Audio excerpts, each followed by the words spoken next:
Depending upon where you are logging in from, good morning, good evening, or good night, dear invasive, not so invasive, and invasive cardiology colleagues.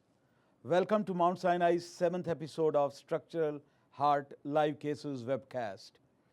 In the last 6 episodes, which have regularly occurred on the second Tuesday of every other month, that is even numbered month, we have highlighted TAVRs. We have heard from so many of you, and thank you for those messages and emails to Dr. Sharma and Dr. Kinney, our ACE interventionalists, that you have loved watching these structural tutorials from them. Nothing makes us happier than that. In this 7th episode of 13th October today, we bring you alcohol septal ablation of obstructive hypertrophic cardiomyopathy.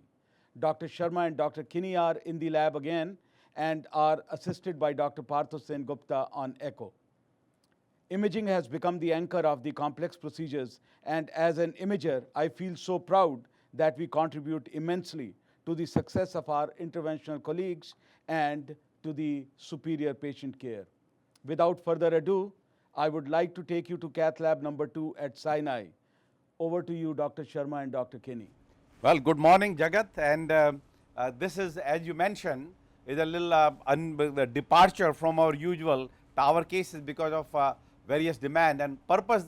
As you have been, those who are follows us, whether in the complex coronary or now the structural heart, try to teach a step-by-step approach to do a procedure successfully with the lowest complication and most efficacy, and not to go with much devices and so. Here is a little, we are today, as you mentioned, we will be performing alcohol septal ablation in a patient who is has a hypertrophic obstructive cardiomyopathy with high residual or resting as well as provocable gradient, and we will go through the theory part of it, but clearly that this is that will really enrich our structural heart live webcast armamentarium, that we do things beyond tower. So this will be one, and of course in next few months I would say still we do a few more tower and then do a balloon mitral valvuloplasty, and hopefully one day percutaneous mitral replacement or repair. Now with that note, if we welcome you, all three of us in the cath lab, myself and Dr. Kinney and Dr. Partho Gupta. First we go through the regular case presentation, which is we can go to our slides, the supported by, and these are our disclosures, and so this is the 79-year-old male who has known HOCM for a time, but presented beginning of last month with progressive exertional dyspnea and has a positive stress echo both for ischemia as well as high resting and provocable gradient. At that time patient actually have been tried on various medications, but developed near syncopal episode, so much so, as you can see quickly on the fluoro, that this patient has the loop recorder, but clearly all was related to no arrhythmia, but only for HOCM. So they have been tried on various medications, but still intolerant, and we'll go through the basically echo finding and so. And the cath, this actually a patient have MRI also, which somehow cannot play, but the usually purpose of the MRI is just to see how much is the patchy necrosis, because that is correlated with sudden cardiac death, and many patients require AICD for that purpose. But cath in elderly patients like him could have a CAD component of the symptoms. So this patient has a moderate LAD disease, which was done by Dr. Kinney with FFR, which was more than 0.86, so non-significant, and still could not tolerate any medicine. He's almost on none. We started verapamil, then he's hydrochlorothiazide, which was stopped. So here is now with a very high resting as well as provocable gradient, and that is what if we can go to the hemodynamic angiogram first, actually, if Dr. Kinney will show. No? Yeah, so I think essentially when you are getting ready for septal ablation, you definitely will need two axes. One axis where you are going to have 4 French or a 5 French catheter in the LV to assess the LV gradient, and the other one would be in the coronary artery to a guide where we are going to use for the coronary artery axis. So he does have a left femoral approach where we have a multi-purpose which is sitting in the LV catheter, and then we have a guide in the left coronary artery to assess the septal. So, very important, like we just mentioned, these are usually elderly patients who probably do have septal hypertrophy, but are symptomatic at a later stage in life, since the diastolic compliance increases and they become symptomatic. And always the first line of treatment is that they need to be on 2 negatively inotropic medication. He was on a beta blocker, calcium blocker, but somehow he could not tolerate beta blocker more. So, he just remained on calcium blocker and has been on that medication for over 2 years, but still continue to have exertional dyspnea near syncope few times. So, coronary artery disease is another thing that you should always rule out. In this guy, if you see the mid LAD just after the second septal, about 50-60% disease, and when we had done the FFR in the past was more than 0.86. So, that is why no need for any treatment. And right now the way it is that we all know, no matter how well you do the alcohol infusion, still there is a risk of developing complete heart block. So, you need, if they do not have had treatment with a permanent pacemaker, a temporary wire through the RIJ is very important, because they will, this temporary pacemaker is going to stay for at least 48 hours and they will be monitored in the CCU. Then you see here the multipurpose catheter is in the LV cavity, and we have the guide catheter which is in the LAD just showing the septals. So, if you see the hemodynamics right now, get the hemodynamics and get to always very important that where you have your multipurpose place, this is at the base, but actually if you go to the mid cavity, he does have, if you see, yeah, if you see that hemodynamic on the can screen. you show the hemodynamic? Should be coming up. It's a baseline gradient up to about 30, 20, 30, 25, 30, and then post PVC goes up to about 120. You see the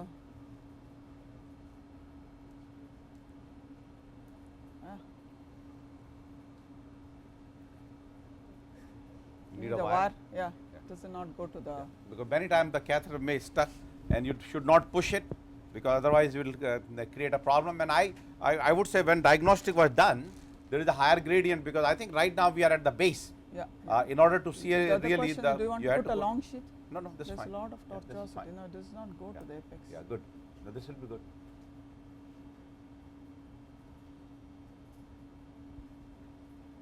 I think this will be okay. Yeah, see, we are advancing with the wire, and this is the key. These are again small steps, but very important. That if you try to advance without the wire, you could cause myocardial staining within the LV. So, now still VT. okay, now we got it. Yeah. Huh? Now VT. Yeah, will be okay. Now, see that the post PVC gradient, right? Very clear, extremely high. Although when we have multiple PVC is not a right one, but yes, towards the end you can see 120 plus millimeter, actually sometimes even more. And very important point is always make sure there is a drop in the pulse pressure. That's the most important point here, that when you see a dynamic obstruction, there is the dynamic gradient, means the drop in pulse pressure has to be seen. Okay, now with that now note, back in the base again. Yeah, that's okay. Right now leave it, because the very irritable ventricle. It's not uncommon, because you know in the CMR there was a complete obliteration of LV cavity, apical LV cavity. With that note, really these procedures are done now much more safety by echo guidance, and this is what we are going to show that today, that how the echo is intricately involved in the success of these alcohol septal ablation procedure. Because most important is that in the past we used to give lot of alcohol, lot of myocardial necrosis, but that caused the decrease in LV and the higher heart blocks and so. But key is that now you need to be very precise and just give a limited amount of alcohol to the area, that septal branch. I said not even septal, it's usually the septal branch supplying that bulge portion of the myocardium, that septum, and that is causing the obstruction and of course indirectly causing the systolic anterior motion. So, with that note, we now pass on the stage to Partho Gupta. Partho actually has been very instrumental in all our structural cases, and all the tower cases we have heard about him, and today he will take us through this case of alcohol septal ablation.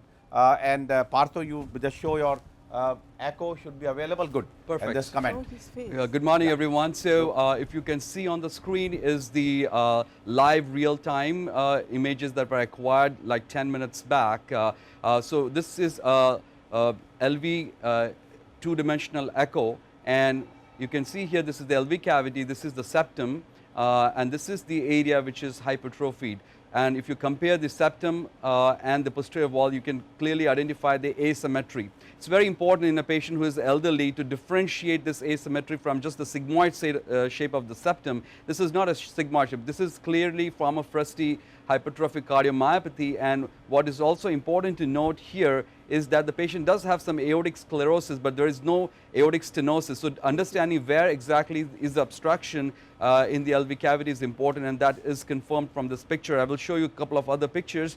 Now in this particular view, you can see the color Doppler, and you see a lot of turbulence right at the region where the septum is hypertrophied. So the area here where there is hypertrophy with the turbulence and the flow acceleration, and this is the area of the LV outflow region post obstruction, and where you can see a lot of turbulence and a color mosaic forming there. There is also a posteriorly directed moderate mitral regurgitation. This is occurring because of the disruption of the anterior mitral leaflet motion, and I will show you in the next slide that there is evidence of this is the anterior mitral leaflet, and you can see this anterior mitral leaflet is having a SAM motion, the systolic anterior motion. It comes here, kisses the septum, and completely obliterates the cavity at this particular region. And this is again an evidence to show that this is a patient with asymmetric hypertrophy with septal with systolic anterior motion causing the obstruction in the LV outflow region. And we have a couple of other clips.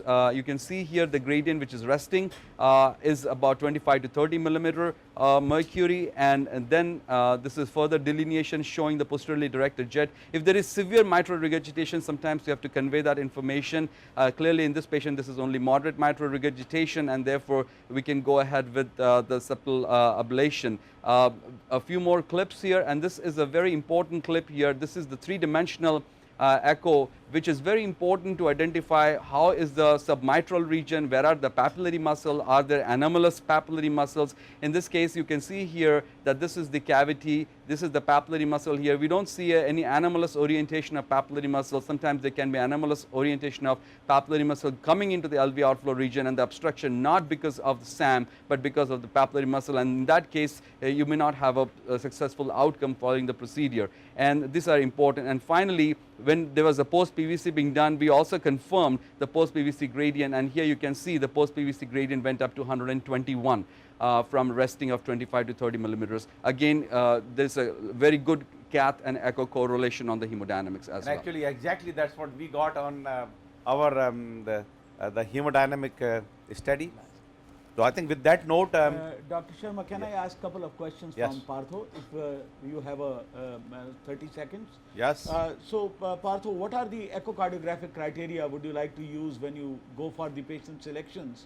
And what are these features that help you in predicting the procedural success? So firstly confirming that this is hypertrophic obstructive cardiomyopathy, and in this particular case, in addition to the echo, we have evidence of also scarring on the CMR, delayed gadolinium enhancement, because we need to differentiate hypertrophic cardiomyopathy from sigmoid septum, and that was delineated. Number two, understanding and differentiating this is a dynamic obstruction and not a subaortic stenosis caused by a membrane is important, and that was ruled out in this particular case.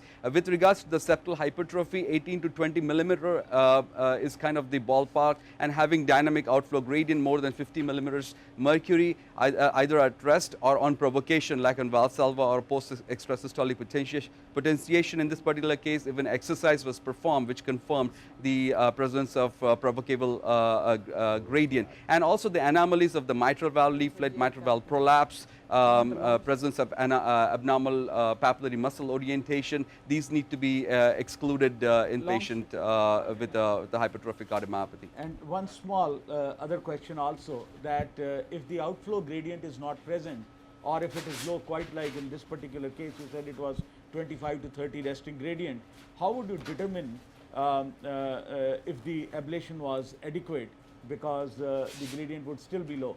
Yes, so we will have to do provocable maneuver. In this particular case, currently we have a catheter inside the LV, so the immediate way to do it is to see a post-extrasystolic potentiation and increase in the gradient. In a resting state, when you're on an echo lab, you can also do Valsalva and exercise maneuver as ways of differentiating presence of provocable gradient.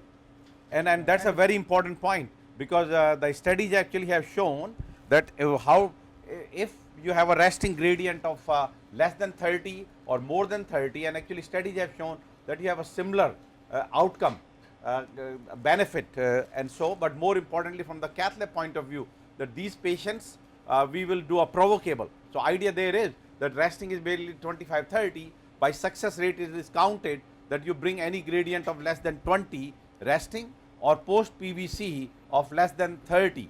So clearly in this particular case the issue will become that what will be the post PVC gradient, and this is very important. And same thing I say, that anytime you use any maneuver like patient with a low flow, low gradient aortic stenosis, you give dopamine and you do a balloon valvuloplasty, then make sure you do a post hemodynamics still on balloon valvuloplasty, and that's important, because, and same thing will be in this case, we will have those pre and post tracings, angle terumo, pre and post tracings of the post PVC gradient. And really actually the gradient increases when your catheter is into the LV cavity in the mid. Now other point also which about echocardiograph is that the thickness usually should be more than 16, and anything more, you know, more than 25, these are the criteria where you should not do it. I mean less than 16 don't try to do it septal thickness, more than 25 don't try to do the septal ablation. Means more than 25, there is a case where maybe you got to consider myectomy. And I will come back to that point, and actually few of the cases which we have had, the patient referred to, but Partho will say by echo, you know, Dr. Sharma, yes there is a gradient, but it is a 13 millimeter septum. So those are the cases will not go for alcohol septal ablation. Very simple, because those patients then may have more chances of the VSD and other bigger injury on a long run. So those cases then we don't do it. Yeah, this is one of the reason why catheter was not moving was this. Good. Put the long sheet yet or no? No, I did not. No, Okay. Leave the Left wire. the long sheet.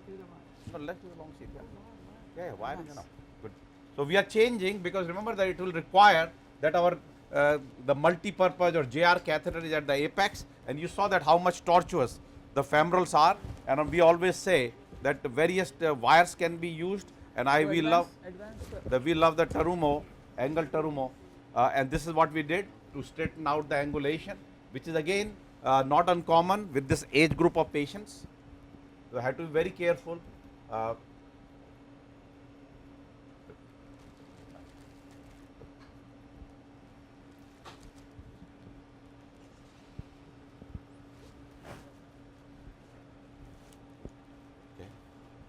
All right, now we go, because many times I have found the JR little better than multi-purpose. Just and particularly the JR, you need an end hole catheter, because the pigtail and other will not work.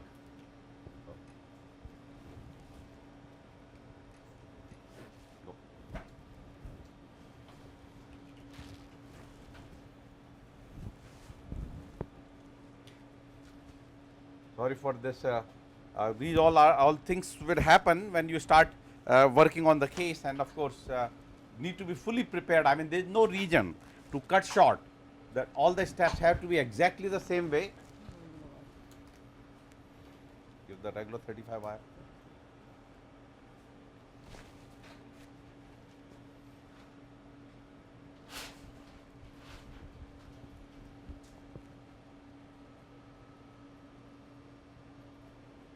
Going back again, now just going to cross it, and you see nicely the catheter is sitting nicely in the left main, and that's a very important, that your catheter should be coaxial. You sometimes may stay there for half hour, 1 hour during the procedure, so that is not touching the roof, and it's there is no dampening of the pressure tracing. Those are very important, because the iatrogenic coronary injury is what we should absolutely avoid. Another question will iatrogenic coronary injury remains is that when you do go through the alcohol into the septal artery, that if there is a spill into the main vessel, and that will create a problem, and those has been reported in these cases.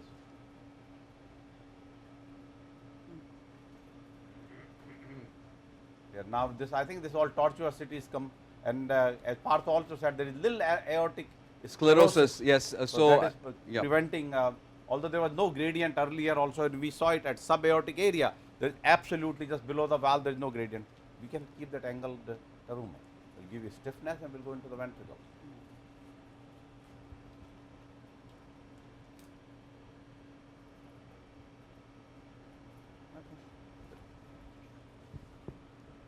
Now, in terms of anticoagulation, we have given Angiomax or heparin? Heparin, yeah. And the rest of antiplatelet therapy, because we call therapeutic MI, so you need to give just like for MI the aspirin, and of course whether you do on heparin, yeah, that's it. On heparin or with Angiomax is anyone is I think you should heparin. is done, but you know there is no separate recommendation. I think heparin probably because of the experience will be more preferred. Trapped in the papillary muscle, so it's Again? not in the apex. Yeah. Yeah, that's right now okay. Don't worry about this. We are not injecting anything. It's just inside there. We leave it as long as no PVC. Good. So key is that right now we back into the. We want always the hemodynamics to be shown throughout the case. Good. So now let's start our process. So if you see show the angiogram here. So this is the first septal artery, and it trifurcates. It trifurcates. So if you see that's the first branch, and initially again as soon as the first branch comes out, it bifurcates, and there's the central branch actually goes all the way down, and that trifurcates again. So I think our goal would be we go to the central septal, the central branch, and take the first branch of that, the second branch of the septal, and that's where I think where we have to go with the, so same you go with over the wire balloon, with the 2O balloon, and use usually a fielder, whisper, any of this wire to get into the septal, and once you are there at the right part of the septal, inflate the balloon, and then we have to give the definity, and at that time they'll Partha will confirm with the echo that we are in the right part of the septum, and that's the part we start injecting them. So I'm just trying to get into the septal artery. Some dye. In the Okay. central branch, yeah. Central branch. Advance and make sure we have heparin on board and ACT about 290. And this is the Maverick 2O balloon, 9 millimeter. It's a 2O 9 millimeter balloon over the wire. Some dye, am I in the, I think I am in the. That should be full. Can you inject now? Yeah, you are in there.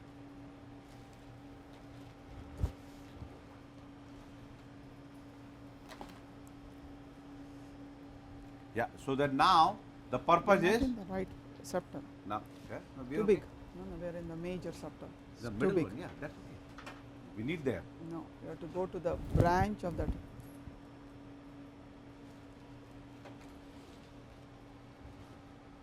The idea is that try to see. Let's take a little picture. We have the affinity. Right? This is okay. No, it's not okay. No, the fluoro. This is where we have to go. Okay, That's why I said 1.5. good. Yeah. So now, once we are there, no, we are not inflated yet. 1 second. Don't be 1 second. So what we need to do? So no, we place need a the small echo also simultaneously, Yeah. so that Tell they them can- to show the echo also. Also, please show the echo at the same time. The echo image is Why do you pull the wire so quickly? uh,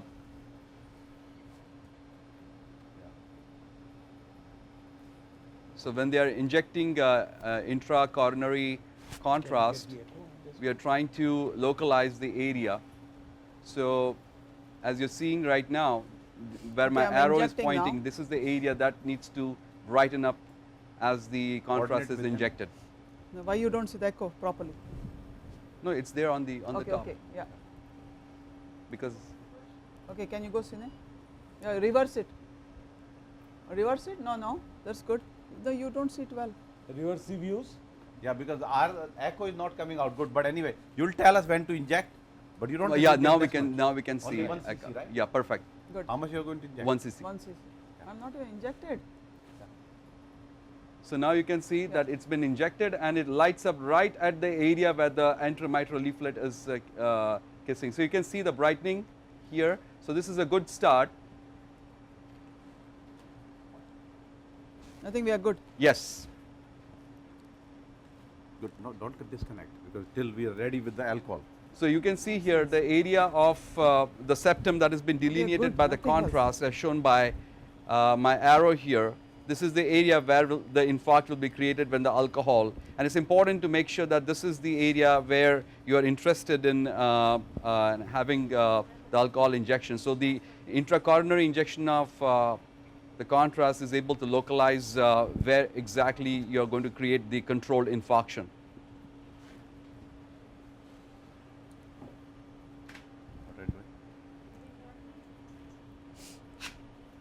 So now that we have a 100% pure desiccated alcohol, usually 2 or 3 cc's, and then slowly injection, and we'll come back to that point in the procedure also. Slow injection because now we have identified the area of that septal bulge supplied by the septal branch. So this is actually branch of the branch. We are talking about 4th level branch of the septal. Now you can see the balloon there.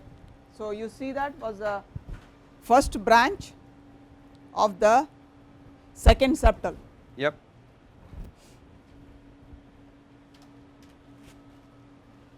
Okay, I am going with the alcohol now. Same very slow injection. Now, as soon as you start injection, patient is going to feel pain. So give a lot of good morphine and so.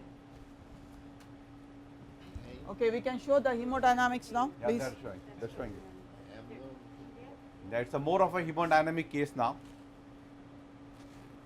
And the echo. And also start the timer. Tell him you'll have some chest pain. So this is the color area. Now this area where there was obstruction, you are going to look for the amount of turbulence. As the alcohol takes its effect, the turbulence should start going down and you will see more of a laminar flow. And part of this means acutely we see the necrosis, right? The thickness decreases. Okay, acutely see you the see gradient the, has gone down Yes. already, post PVC. and you can see here almost that to it's becoming 40. more laminar. Yeah. So the flow is becoming more laminar with lesser and lesser turbulence. This is very good demonstration here. Okay, now you see the post PVC again, look at the gradient, 40, 20 almost.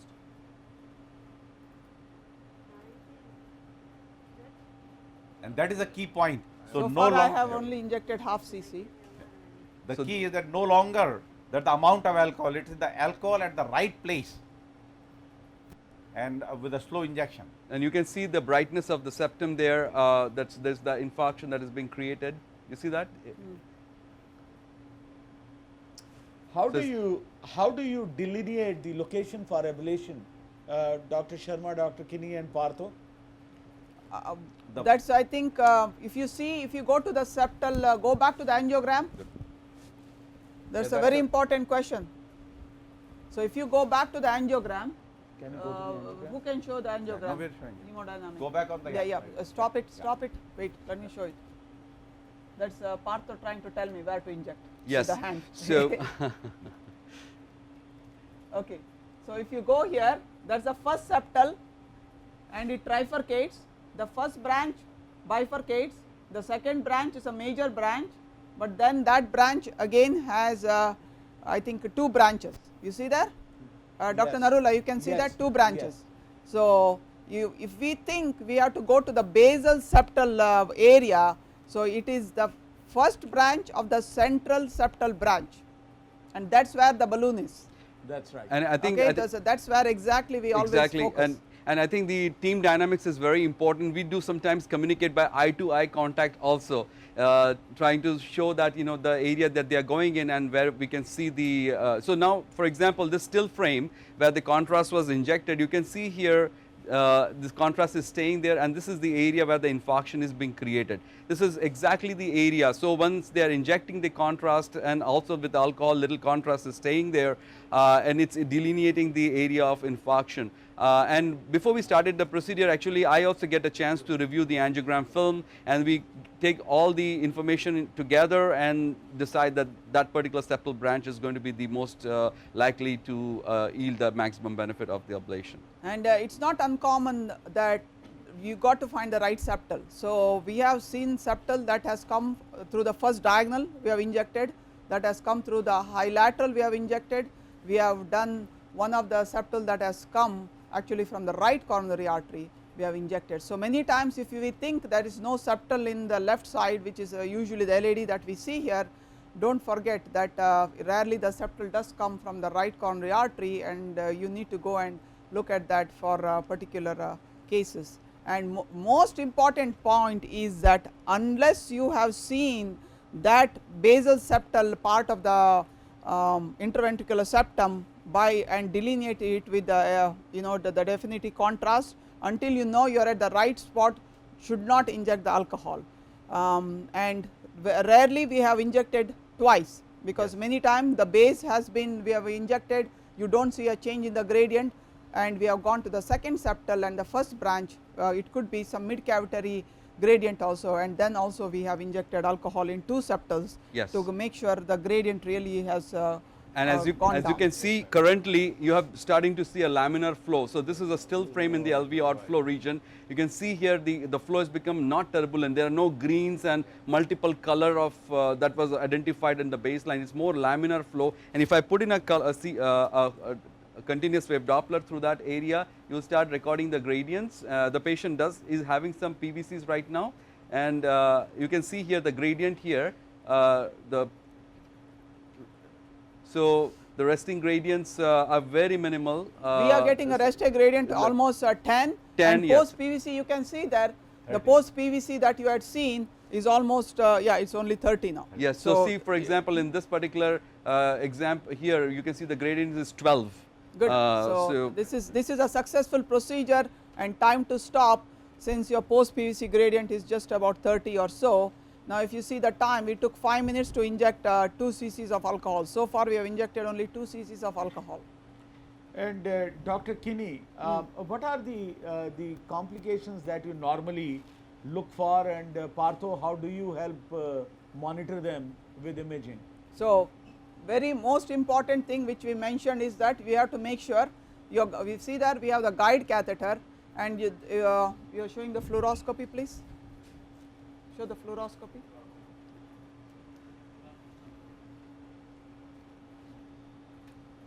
So you have the guide catheter, and then you have the balloon through the left main through the LAD, and it's in the septum. So every few seconds you have to do fluoroscopy, and now and then you got to inject to make sure that LAD flow is normal, which is normal. The reason being, if your guide is not coaxial, not in the left main, your balloon could just come back, saying that instead of being in the septal, you could be injecting the alcohol in more proximal part of the septal. Right now we have gone to the branch of the branch.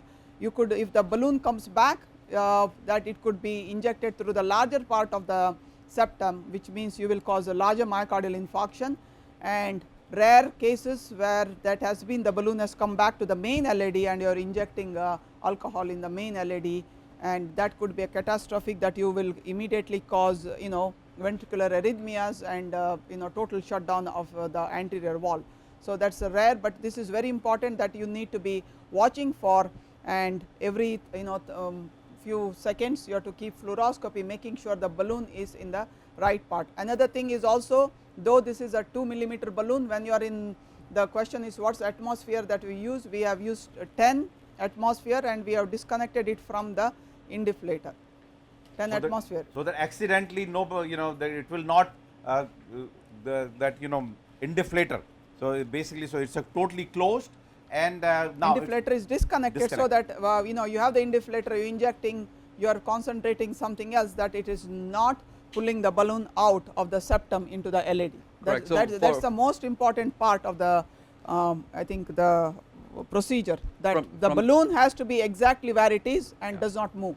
From the echo standpoint, it is a controlled infarction. So if there is a very large area at risk, or something that is going to put the patient at risk of developing a ventricular septal defect, or if the infarction is not at the right place, these are the things I have to monitor and continue to tell. And also, after the alcohol has been given, sometimes we keep on monitoring the process of the dynamic gradients, and we stop injecting at 0.5 cc's, and then make a decision whether additional amount is needed based upon the hemodynamics and the size of the infarct that is showing up on the contrast enhanced images. And the other part of the procedure is that slow injection. That is why you start the timer very slow, and the reason being, if you inject it too fast, you can get into complete heart block. Yes. And you have seen here the hemodynamics, how we were injecting, not even once the patient needed the pacemaker, which is a good sign that likely he will go home without a pacemaker. And that is another thing that you need to be watching for, that a rare event is the same thing, that patient may go into complete heart block, and rarely ventricular arrhythmias that may happen when we are injecting the alcohol. On the screen right now, you can see the area of the infarction. This on a cross sectional view, it's about 1.9 centimeters square. It's very well centered onto the hypertrophied region. And this is a very good demonstration of controlled infarction and elimination of the dynamic gradient.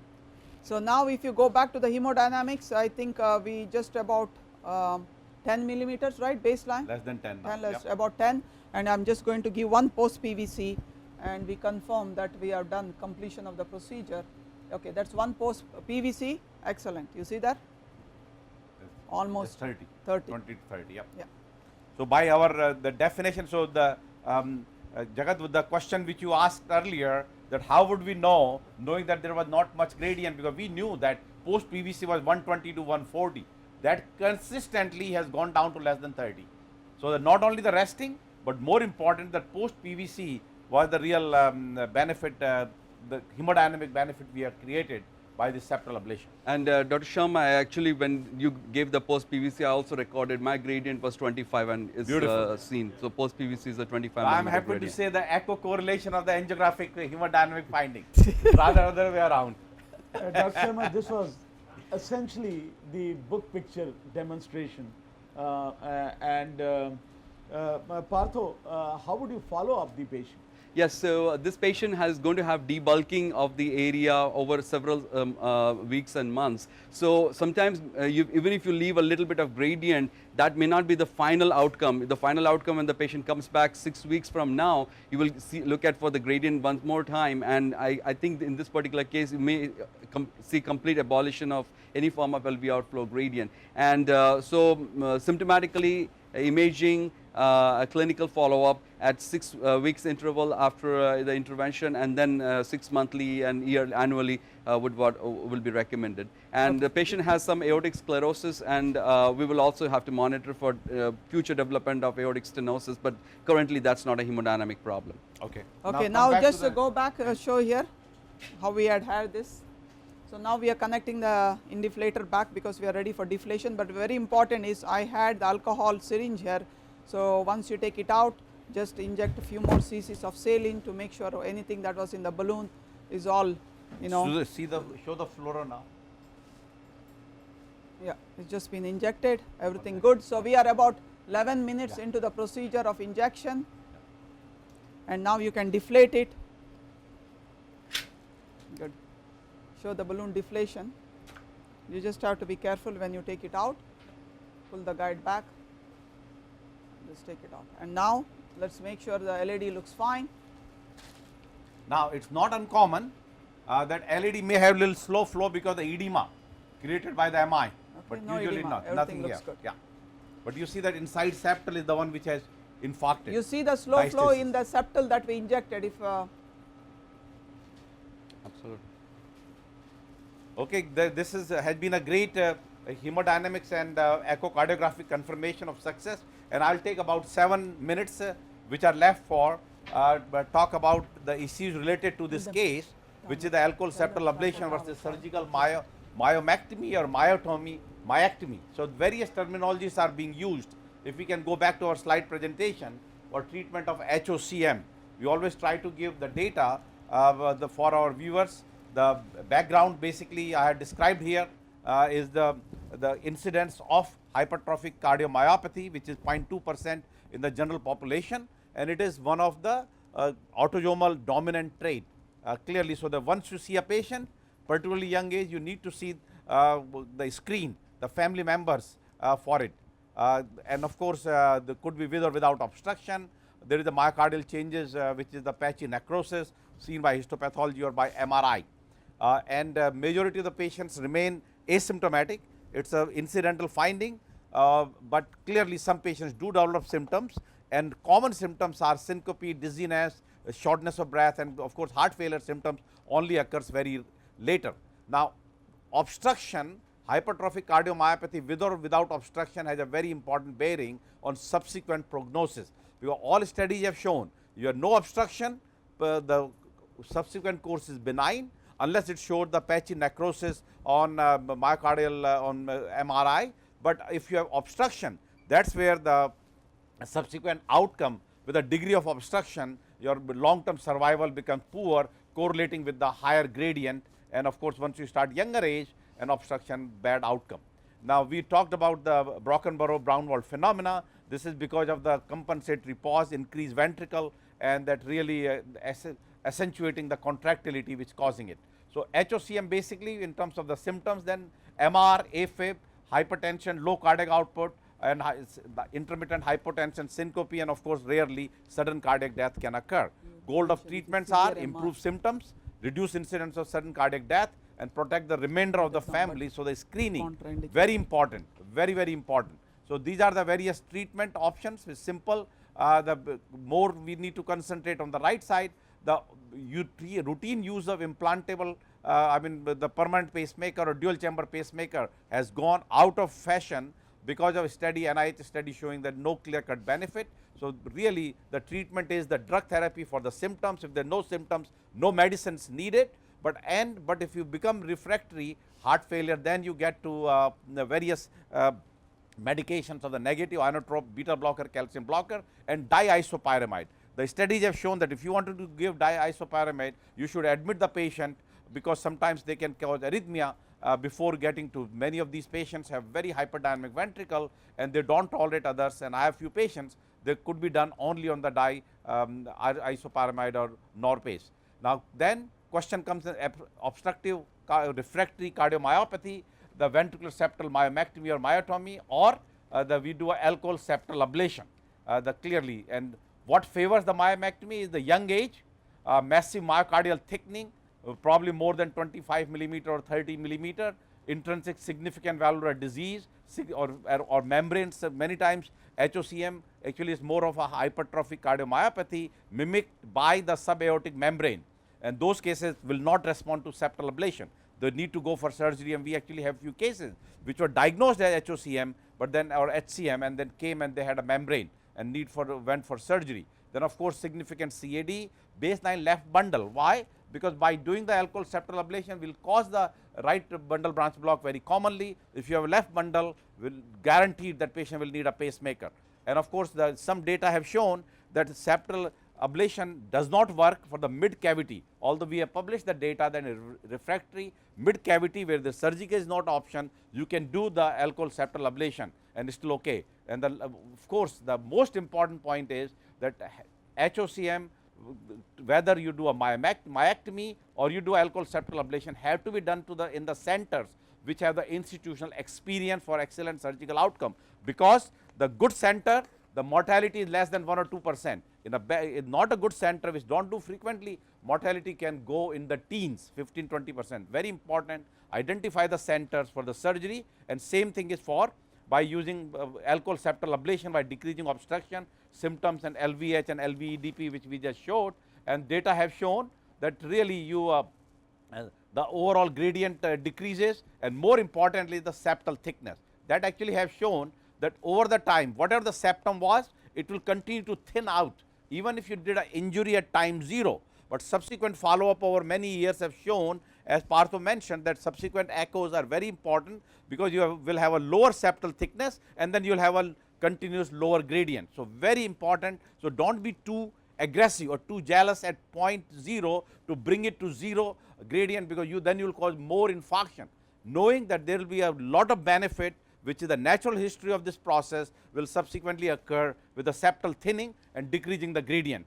And therefore, where would you use the septal ablation? I would say advanced age, like classical case here, significant comorbidities where surgical risk is high, previously patient already have a pacemaker, already have the surgery, stroke, means basically the cases where there is a already comorbid condition. I think somebody has right bundle is a good case for septal ablation, because unlikely that patient will develop left bundle branch block. And again, it should be done at the centers with a large institutional experience for ASA outcome. Very, very important process. Now, these are the various methods which I have put it through. I have gone through what exactly we did. Overall mortality is less than 1% and similar of alcohol septal ablation with a surgical myectomy in most of the studies. And this is a very important, that what are the predictors of permanent pacemaker placement, and key is that of course the left bundle you had done more than 1 or 2 septals, and you do more 2 septals because you did not identify which septal is supplying that bulge. Again, this is a very early paper, inject, but it showed that more you inject, if you go to a small artery, the septal branch like we did, you will have a less bundle branch block. And also bolus injection of ethanol. Studies have shown your rapid injection causes more heart block, very, very important. And of course, if you have, and the other question is the benefit also have shown that about 20-30% will require pacemaker, but long term outcome whether you need a pacemaker or not pacemaker is identical. So, that is the key. And of course, when you compare against myectomy, what is the only disadvantage, or I would say one of the important disadvantage, while we knew that mortality is similar, is that you have to leave the higher residual gradient. Now, again these are the early studies, whether it is the same thing happens at present, although once you do meta analysis still bear out that you still leave higher gradient in the patients with the alcohol septal ablation compared to septal myomectomy. And there is in 2010 the meta analysis basically showed of the all studies of septal ablation 24 plus versus myectomy, and the conclusion was no difference in short or long term survival, no difference in functional status improvement, no difference in NYHA class, no difference in arrhythmia, no difference in rate of repeat procedure, or no difference in improvement of mitral regurgitation. Again, many patients with a 3 to 4 MR do not get septal ablation, and higher need for pacemaker and higher residual gradient for ablation. So, the conclusion was the choice of treatment strategy should be made after a thorough discussion of the procedure with the individual patient and providing the data of both.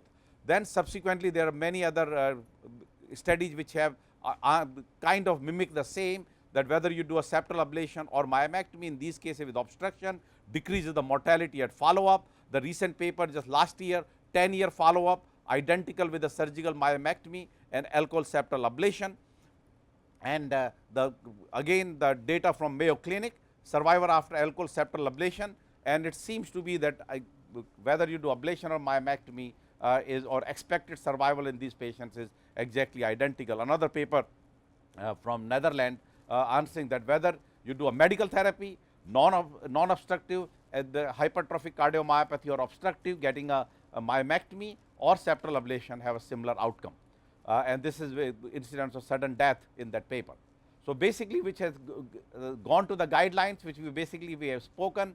Class 1 recommendation should be done at the experience center, septal reduction therapy, and of course, the consultation with for surgical septal myomectomy is the first majority of the patients, particularly in the younger age group, and where you have surgery contraindicated or little high risk or elderly patients, septal ablation comes. There is no randomized trial to comparing septal ablation with myomectomy, but overall it seems to be that septal ablation has a 2A, 2B recommendation and does very well, and as I showed you the data. What is class 3?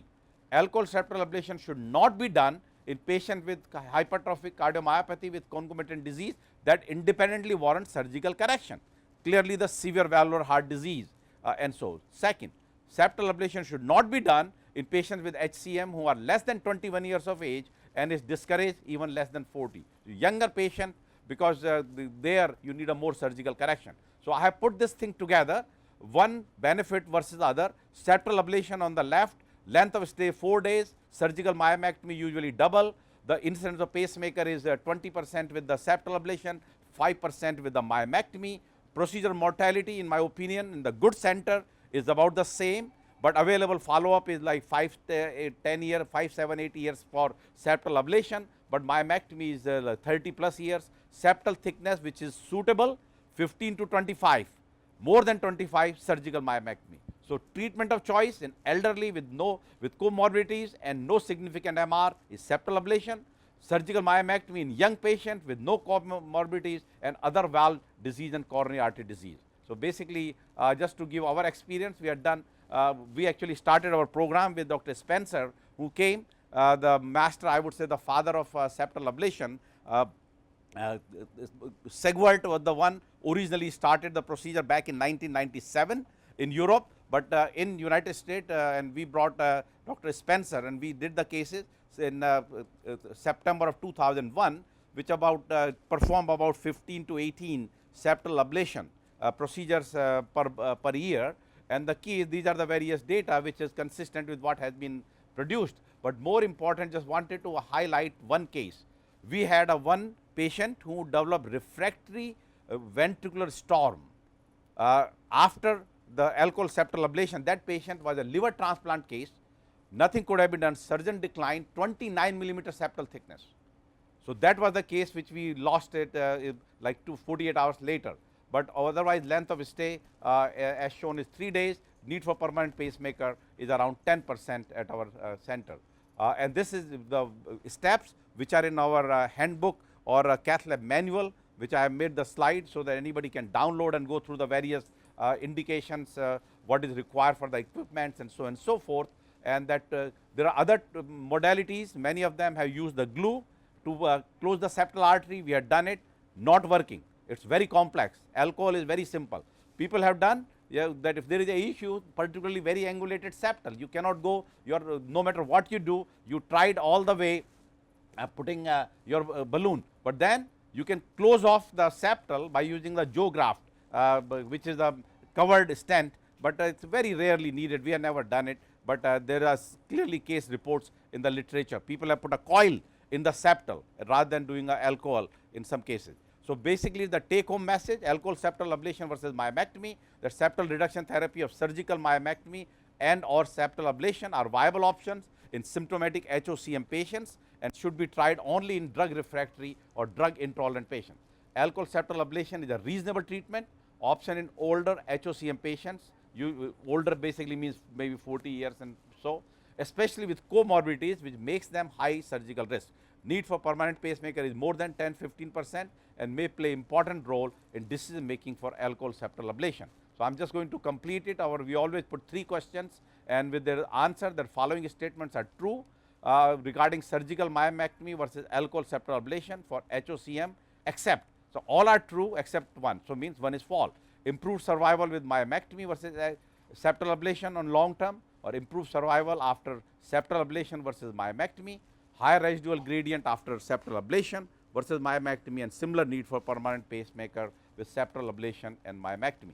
Then based on the available data, septal ablation for HOCM will be preferred in the following subset of HOCM patient: 70-year-old male with 50 millimeter LVOT gradient and 60% LED lesion, 40-year-old male with 50 millimeter LVOT gradient and 80% left main lesion, 70-year-old male with 50 LVOT gradient and 4 plus MR, 40-year-old male with 50 LVOT gradient and left bundle branch block. Answer is very clear, the case which we have used today. The last third question, the following technique of alcohol septal injection actually during septal ablation for HOCM is associated with higher incidence of need for permanent pacemaker: slow injection of 2 cc of alcohol, rapid bolus of 2 cc of alcohol, intermittent infusion of 4 cc of alcohol, and alcohol infusion technique has not shown to correlate with permanent pacemaker need. We always leave those questions which the next the webcast will answer those questions. And with that note, I think the last word we take from both Partho and then Kini to conclude our today's webcast. Partho. Yeah, so I think the use of echocardiographic techniques and for follow-up will be critical in this patient to see the extent of remodeling that will happen and follow up this patient for also the question of the aortic sclerosis and stenosis that could evolve. But clearly the use of conjunct echo imaging techniques with catheterization provides the safety measures and it's a teamwork always and it's always been a pleasure to work with the interventional team here at Mount Sinai. Thank you. Anu? Patient selection, I think other than what Dr. Sharma just mentioned, very important is that it is approach with the patient as well as the family, that a separate office visit is very essential because these patients are specially referred. So you see them in the office and clearly explain to them the procedure and the need for the pacemaker. It's very important they understand, and this procedure is it's well documented that they have understood and that they have failed medical therapy. That's very important also, that they have failed medical therapy before they come for septal ablation. And I think the most important point for success, if anybody wants to start doing this procedure, is that the combination of echocardiographer and interventionalist is a key, especially in understanding which septal you need to be injecting. That's probably the key part of the procedure, like we have mentioned in this particular case. And once you work as a team, this procedure can be done and would be very successful. Thank you. Thank you, Dr. Kinney and Dr. Sharma, for the very skillful and the outstanding demonstration of septal ablation, and thank you, Partho, for highlighting the imaging in interventional arena. I really hope that all the viewers have enjoyed virtually scrubbing with Dr. Sharma and Dr. Kinney, and we look forward to your input. We want to hear about your questions. Please email us at info@structuralheartlivecases.org. This video of the broadcast will be posted later this week, and our last structural heart live case is now available in the archives section of this website. The next structural heart live case is scheduled for December 8th, 2015. And before I end, I would also like to thank, on behalf of Dr. Sharma, Dr. Kinney, and also Mount Sinai Heart, to the folks who attended the annual Top 10 Advances in Clinical Cardiology Symposium at Mount Sinai last week. The archives of that event will be available next week on www.cccsymposium.org. I'm sure that the patient is as happy as we are, but from now on, he would not be able to say that he is a teetotaler. He has the alcohol in his heart. Thank you. Bye-bye.